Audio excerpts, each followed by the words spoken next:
Why won't you let it go, let it go? What we had was never personal, personal. Nothing you could better save your breath, leave your regrets behind. Invincible, you're not invincible.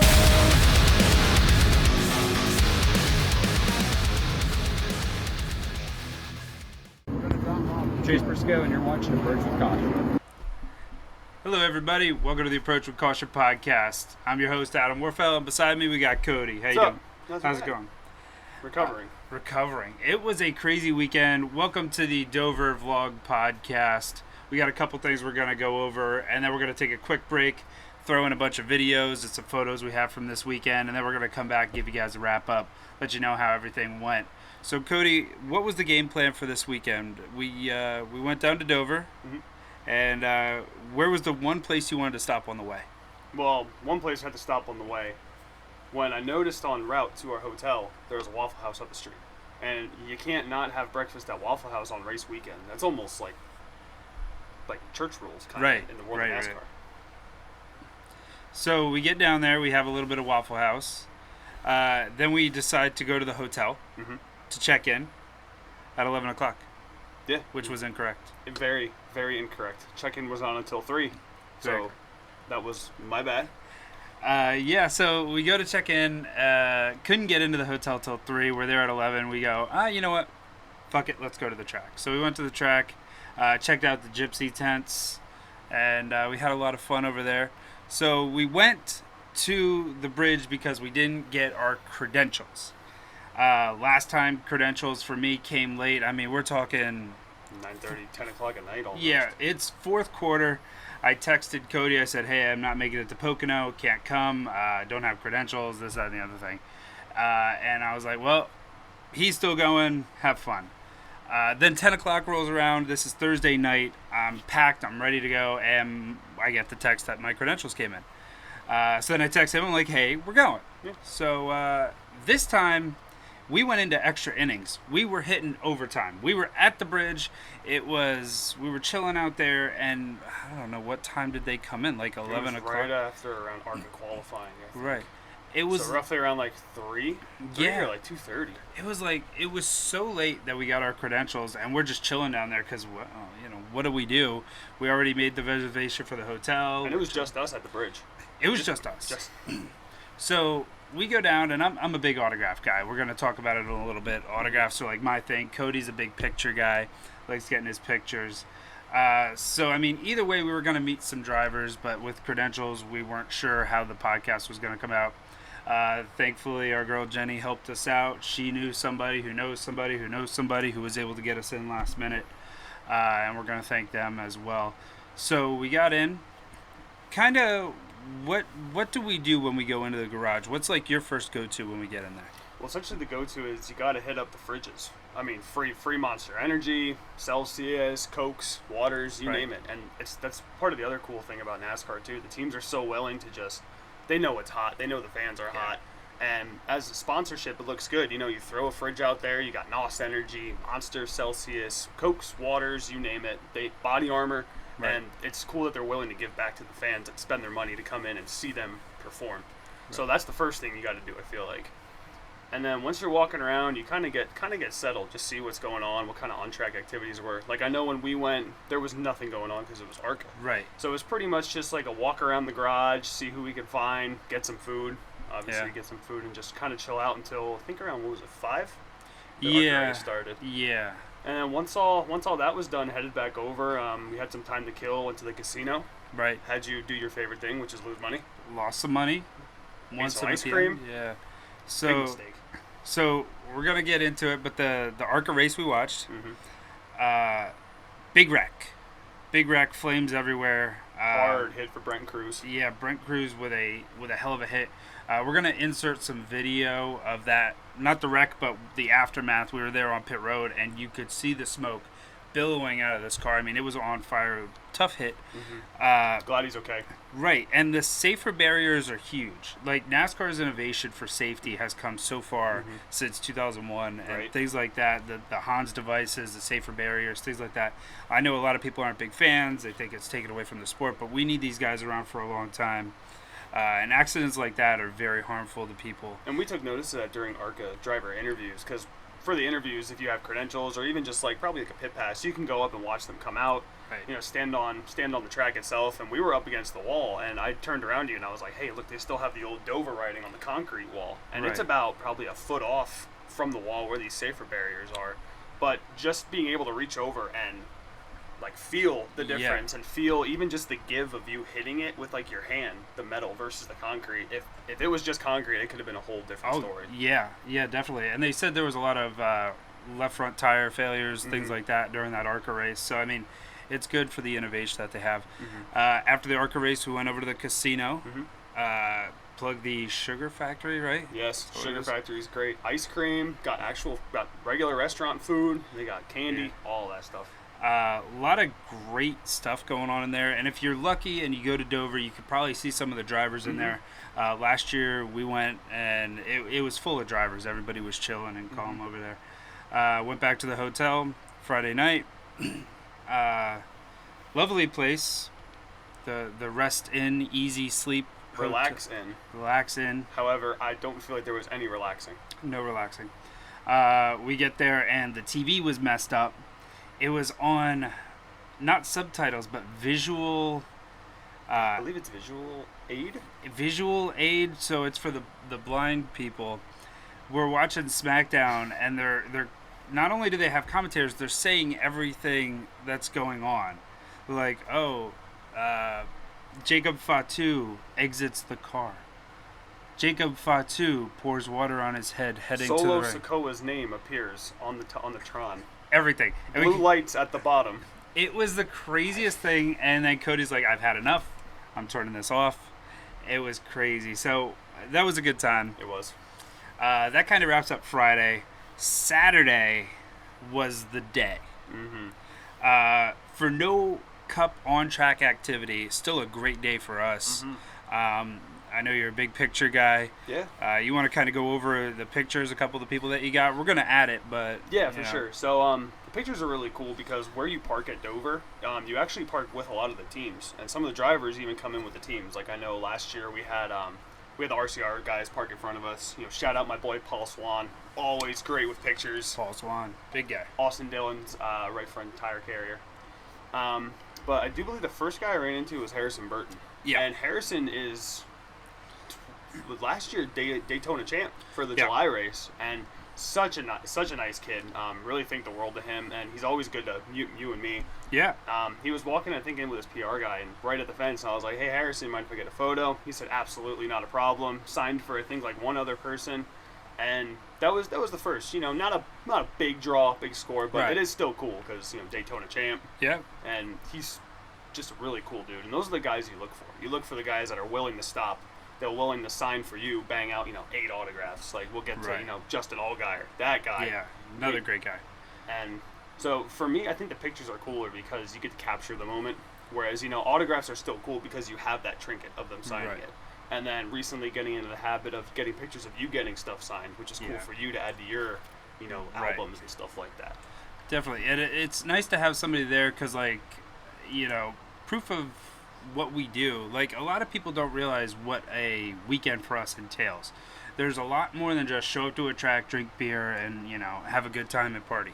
Like, for us, we're fans, but we enjoy doing stuff that a lot of the fans don't get the opportunity to do. Harrison Burton, like you said, great guy. Asked him if he was cool giving us a plug for the podcast. Yeah, we have a bunch of those coming, actually. Yeah, which so is really cool. We're going to be dropping those, a couple more guys. We're super chill about it. But it's the guys, like you said, I don't want to say like back marker guys, but a lot of the lesser known names are some of the coolest people in the garage. You talk to the Xfinity guys, you talk to anybody who runs, I'd say on average 15th back. Super nice. You get into the Elliots of the world and the Byrons of the world, the guys who don't have time to chill and hang out and relax, with and us. that's not their doing. They're busy bees. Right. I mean, they're like top of the food chain at there. So and you can't go anywhere without getting mobbed. I mean, last year at Pocono we saw Shane Van Gisbergen mobbed.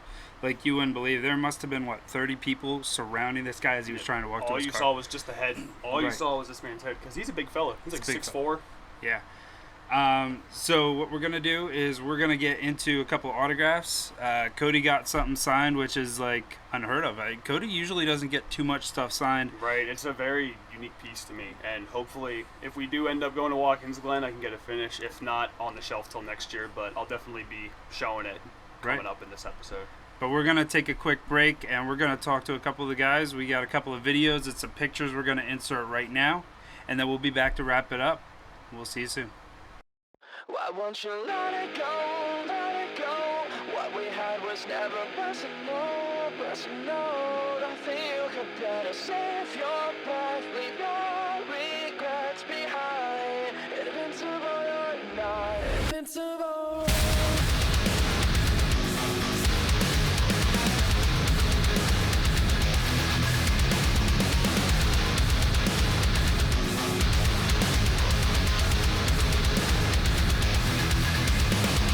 Let's keep running from your mouth when you thought you had me figured out. You're living delusional, your world is fictional. I'll never let you pity me. This time, I'll sever the ties. Laser eyes while you're buried beneath me. Why won't you let it go? Approach with caution. Hey guys, it's NASCAR driver Matt Benedetto, and I'm here with my boy Adam, talking about the Approach with Caution podcast. Check them out. Good content, good stuff.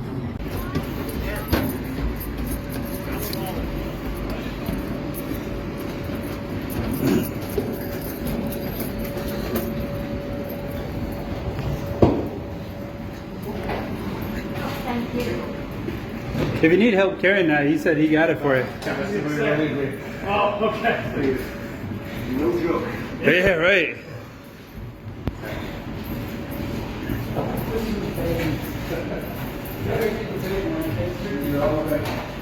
Yeah, you could have just got down in there and walked it over.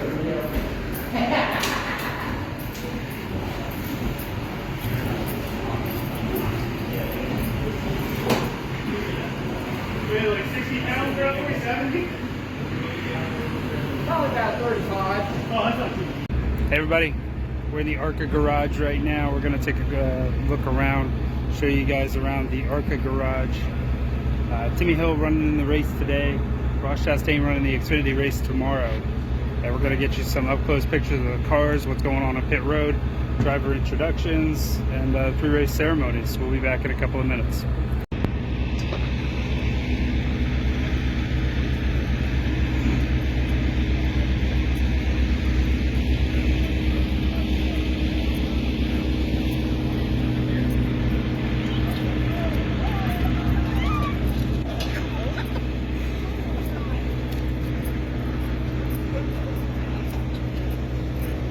Guy's giving us good content over here. We didn't even pay him to do that. Right. Hit us up, we'll send that to you.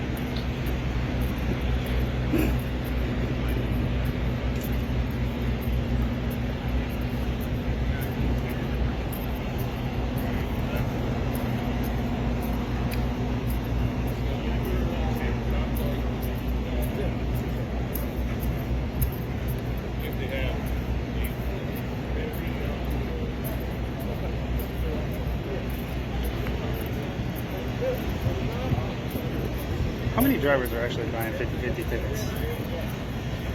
That's how we're funding our race truck. Yeah.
Burton here. I wanted to give a shout out to the Approach with Caution podcast.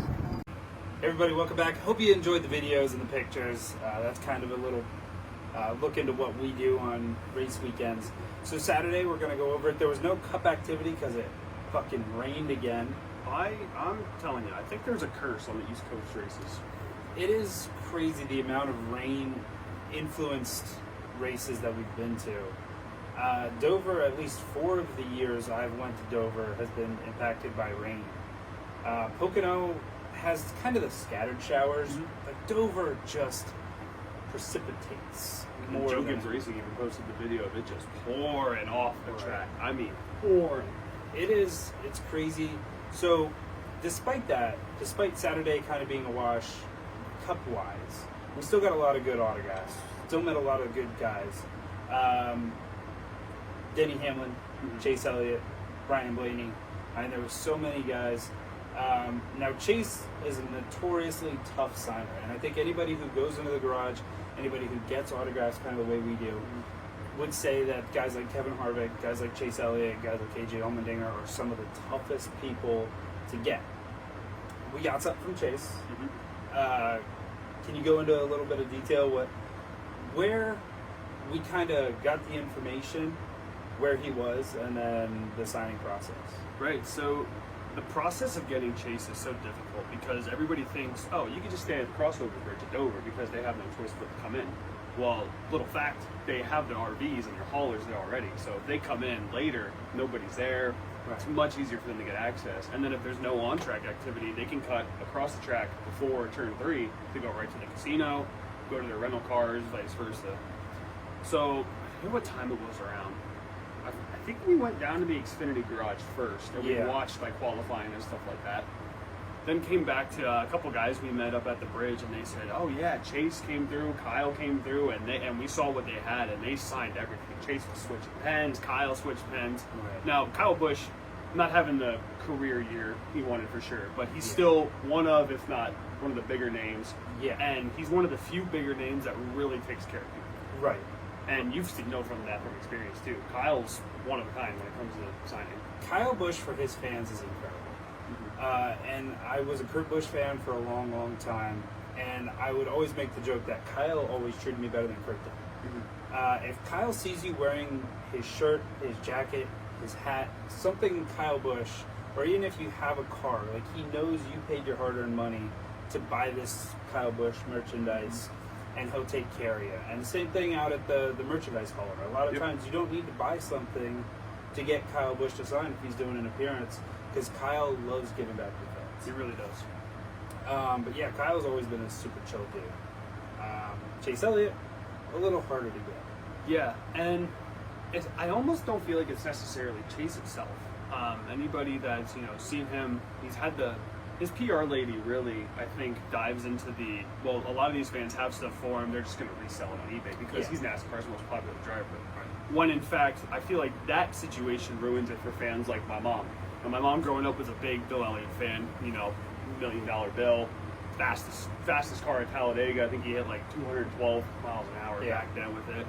And she always grew up, fascinated with Bill, was always his fan. And then when he retired, like mid-2000s, I think around like 2007, 2008, he called it quits with Evernham Motorsports. Chase was still young. I mean, Chase is my age, I'm pretty sure. He's 30, he's around 29, around our age. And he was rising through the ranks, Truck Series, Xfinity champ, Junior Motorsports, 2020 NASCAR Cup Series champion, has wins, it's one of the big names. I'm in the boat too. But with that reputation, it comes with so much of being the most popular driver, being all that stuff. And there are some graphers where they don't do it like we do it, and they will bring bins just to Chase. Right. So, they go to the airports for him. So a part of me doesn't really blame, not necessarily him, but I can see where those people ruin it for him wanting to just sign for, if you have your 5-year-old kid with you wearing Chase Elliott stuff, he may not stop for that because he doesn't know. Yeah. But we were lucky enough to find out, well, not lucky because qualifying and practice got canceled. That was terrible. Put a damper on the day. Thought we were racing Xfinity today, Sunday. Yeah. Thought we were going to be driving down at 4 in the morning to be there for 6 to watch the Xfinity race at 8. But thankfully, got the race in. Most of it. Majority of the race, yeah, we'll talk about that later on in the episode, how the day went Saturday. But to find out that Chase actually got the pole based on some kind of rule package NASCAR has. Yeah. I'm not quite sure. I know I did send it to you. Yeah, but if the wind's blowing west at 18 degrees and it's raining in the northeast somewhere over Switzerland, Chase Elliott gets the pole because fuck you, that's why. yes, Chase Elliott. Chase Elliott, Chase this Elliott. Xfinity Series champ. Cup Series champ. Uh-huh. Mm-hmm. So, as we were walking back to the media center, and Dover's set up really cool because it's a long pit road, wraps around the corners, and the media center is right at the end, and it's Right. in between where the Cup guys come out to pit road. So with Xfinity going on, Cup guys started coming out, and we were like, okay, this might be a spot to stand. So we were, the security lady at the media center, nice enough to let us stand under the gazebo. Shout out you. During the rain. Not sure what your name is, but you're a G for that. Thank you. But we bumped into everybody. I mean, Hosevar, Larson, Blaney. Logano, Blaney. They all came through and they were just talking. Ryan Priest, with quote of the weekend, I think. Right. He came out, saw the rain, and just looked up and said, "Shit." Yep. He said what we all were thinking. Right. Rain can put such a damper on your weekend plans for racing. And, like, you pay these tickets. It's not like Dover when it had the 2 races every year. Pocono when it had the 2 races a year. All right, if you get a little bit of wet, you got to push something off. It sucks, but you got another race. Right. Now, every second of lap time, every second of green flag racing or qualifying practice is something special because you don't get it as much. Especially now that they've gone to 1 practice and 1 qualified setup. Mm-hmm. Back when I first started doing it, there was 3 practices and a qualifier. Right. Happy hour. Right. All that stuff. And now you don't get that as much. So a little bit of rain could really mess up your whole weekend. Mm-hmm. But yeah, we got Chase on some stuff for your mom, right? Yeah. So he did I saw him come down. He had his golf cart parked up top. So we were like, okay, he's doing media stuff. There's only 4 of us here, and I think there was like 5 at the time. But it was Yeah. super quick. Nothing. Not a really. lot. My mom has the Hooters truck. The Hooters, which I'm not gonna lie, is a badass piece. The Hooters Hooters does stuff some cool does stuff. amazing stuff.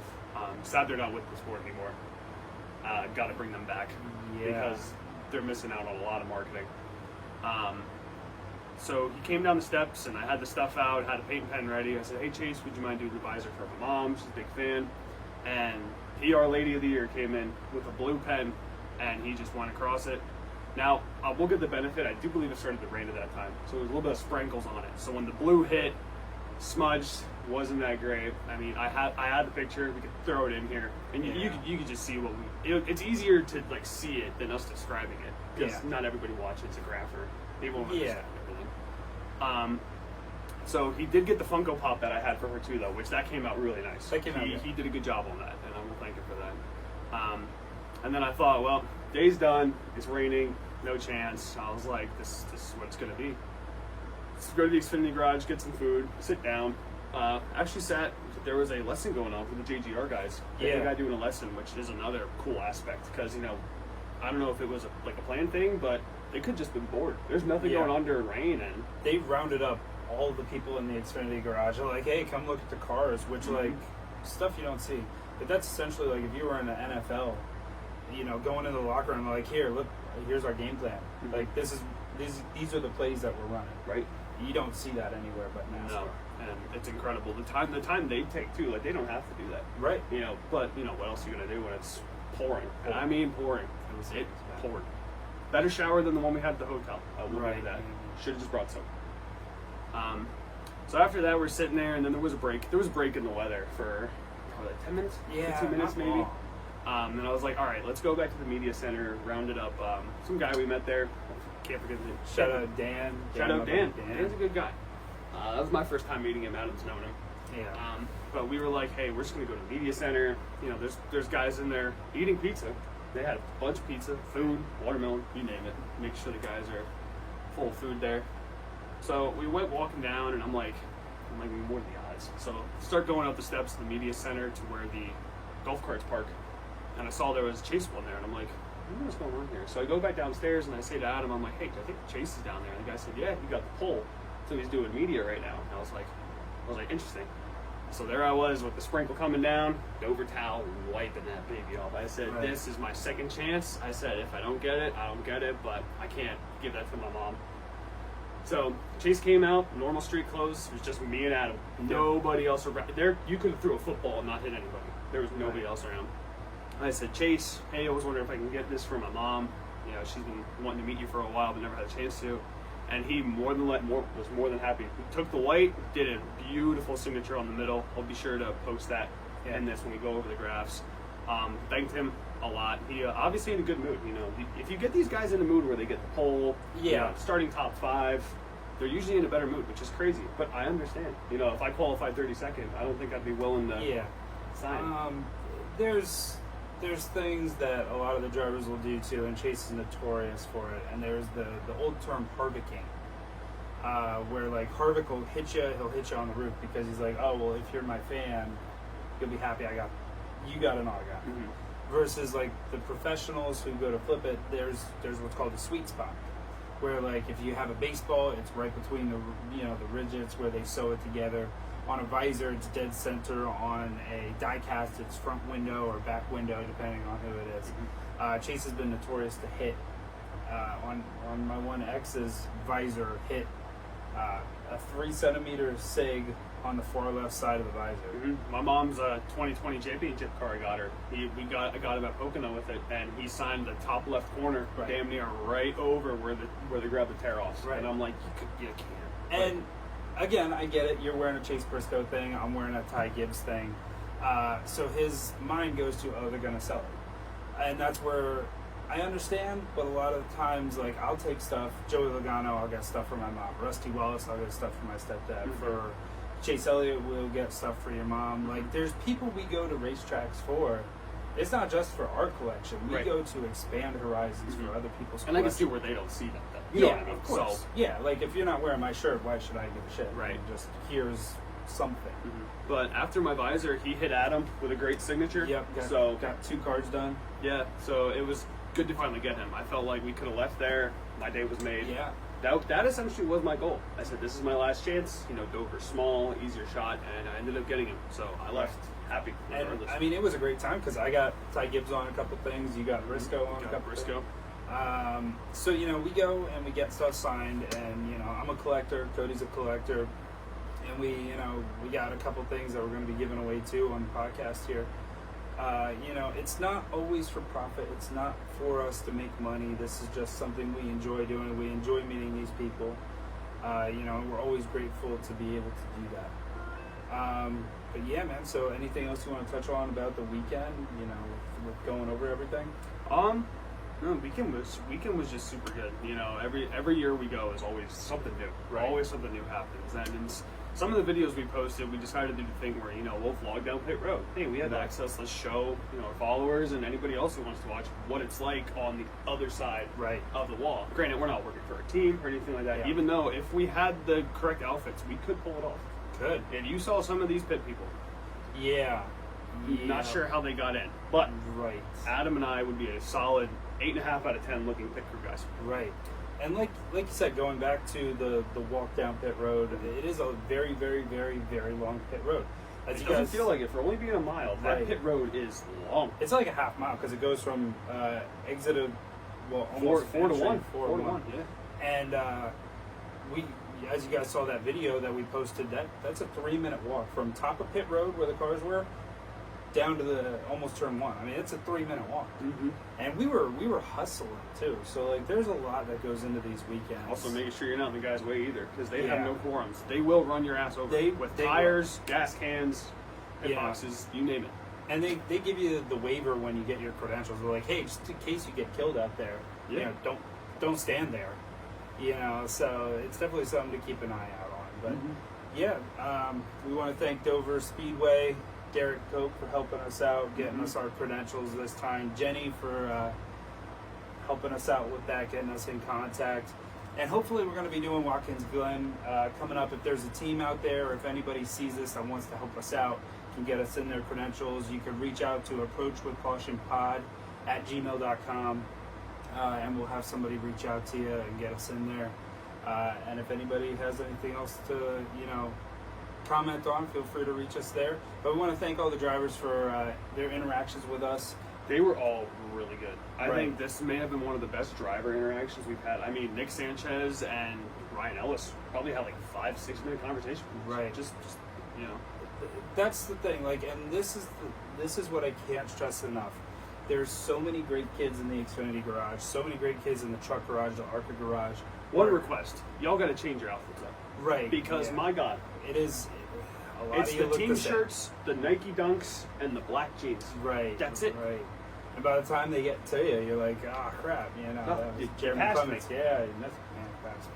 Josh Berry, what a guy. So, but yeah, man, thank you for going with Yeah, of course, anytime. Dover Motor Speedway. Thank you for having us, and we will get this vlog out soon.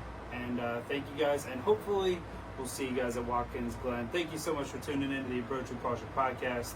We'll see you next week with our episode with Cody. Why won't you let it go, let it go?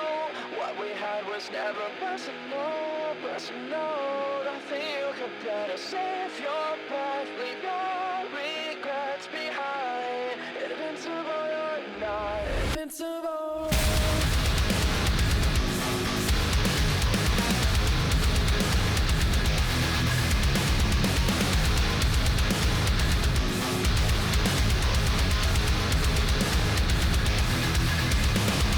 Lies keep running from your mouth when you thought you had me figured out.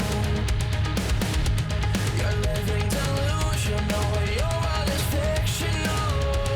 I'll never let you pity me. This time I'll sever the ties. Lays a rest while you're buried beneath me. Why won't you let